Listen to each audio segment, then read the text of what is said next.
Hello, everyone. My name is Shane, and with all of the excitement that's going on in Bitcoin right now, I thought I would take a minute to make a video going over some of the fundamentals that live behind the scenes and how that relates to some of the um, original goals of the Bitcoin and larger cryptocurrency community. I think a lot of critical information isn't being broadcast, and some of it maybe is, but is getting lost in the noise. So I hope that this video can help illuminate why some things are happening. First, I think we need to address the existing theories of economics. So there's three schools, commonly referred to as the Austrian school, which is the type of gold and silver bugs, the people who will say fundamentals matter. When you run a government, you should have a balanced budget. That's very different from something called the Chicago School or Keynesianism. They believe in deficit spending, and it's very much based on the creation of debt. Then there's a third school called the Frankfurt School, and these are basically communists. Um, if you want to do more research on any of these three schools and challenge what I'm saying they represent, there's ample information available online. The issue is that for the last 100 plus years in Western society, there's been a back and forth between Keynesianism, i.e., deficit spending, and Austrian or Hayek and Mises on why you need to have a balanced budget. Now, the part that I think people have been missing is that the Austrian school is much more correct. However, they spend all of their time pointing out why Keynesians are incorrect. What they should be doing is acknowledging the part that Keynesianism does get right. By focusing on what they get wrong, the battle continues to rage on and will never end. So, how this relates to cryptocurrency is that the crypto community has created a new school of economics. I personally describe it as post-Austrian. It's an acknowledgement that between Keynesianism and Austrian, that the Austrians are correct. But it also acknowledges what the Keynesians got correct. So let me give you an example. If you have two countries, country A and country B, in country A, they have 10 ounces of gold, and they represent it as 10 ounces of gold. That could mean they issue paper, like dollar bills, that are exchangeable for 1 ounce of gold, or they just trade the gold directly amongst the citizens. This is a valid form of economics. However, if country B takes 10 ounces of gold and represents it on paper as 20 ounces of gold, unless a bank run occurs where everyone tries to cash in their gold at the same time, country B essentially has twice as many resources as country A. So if they go to war and there isn't a run on the bank or a call against the credit, then country B will certainly win. This has led to an adoption of Keynesian economics because it is, in a sense, the winning answer. Now, the problem is that historically, when we do this type of credit creation, we utilize something that's called usury. Many people use different definitions of usury. I certainly prefer a more encompassing definition. But for the sake of this video, let's assume that it only means the lending of money at interest. So let's go back to the example. Country B has chosen to take 10 ounces of gold and represent it as 20 ounces of gold on paper.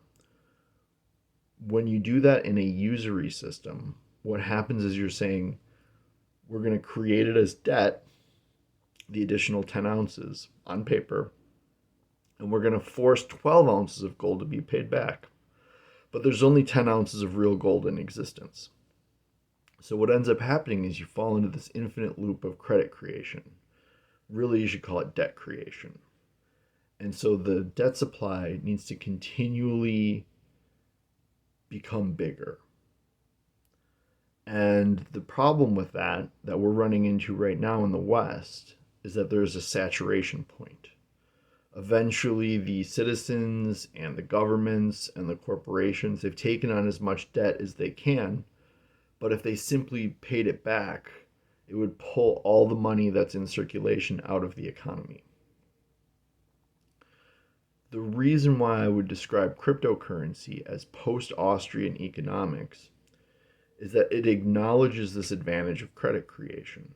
So Bitcoin is a ledger that defined scarcity that doesn't necessarily exist, but there is no pressure to destroy the credit that was created. Now, some people will say that it is fiat because you can create altcoins, you can create additional cryptocurrencies, but those are priced independently of Bitcoin.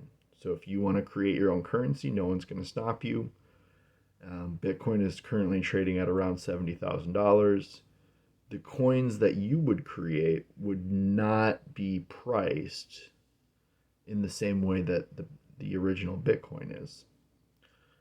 Now, the reason why this is important is there was no law that was passed making Bitcoin legal tender.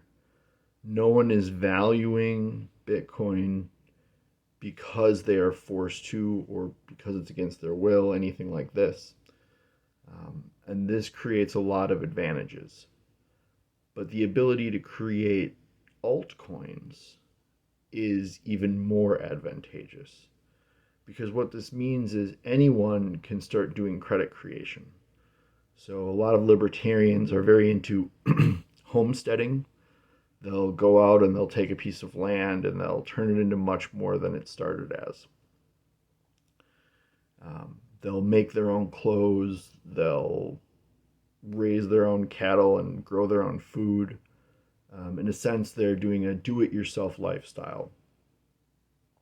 The ability to create credit as a do-it-yourself system is more important than the creation of the internet. It's more important than the creation of the printing press. All of it. The earliest recorded writing of human history that wasn't just, like cave paintings, but was a use of actual language, to my understanding, is a series of stone carvings regarding tax payments. So when humans first discovered the ability to write anything down, the first thing that they did was record financial transactions.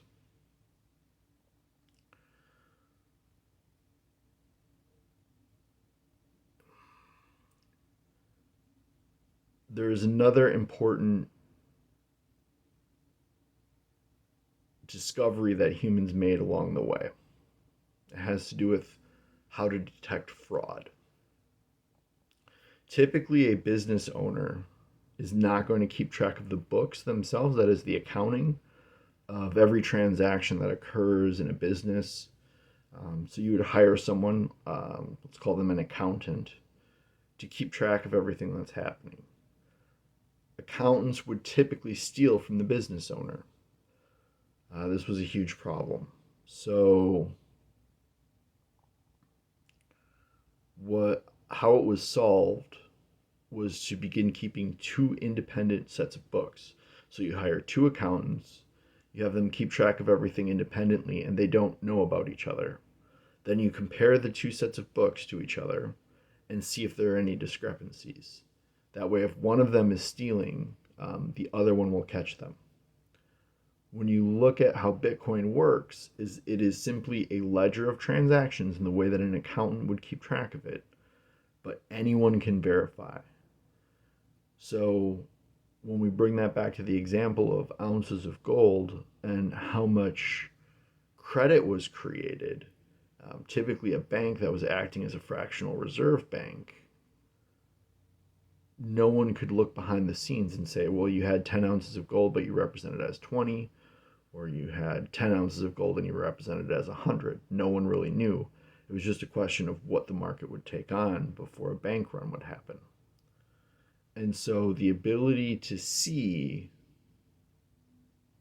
how much credit was created by anyone is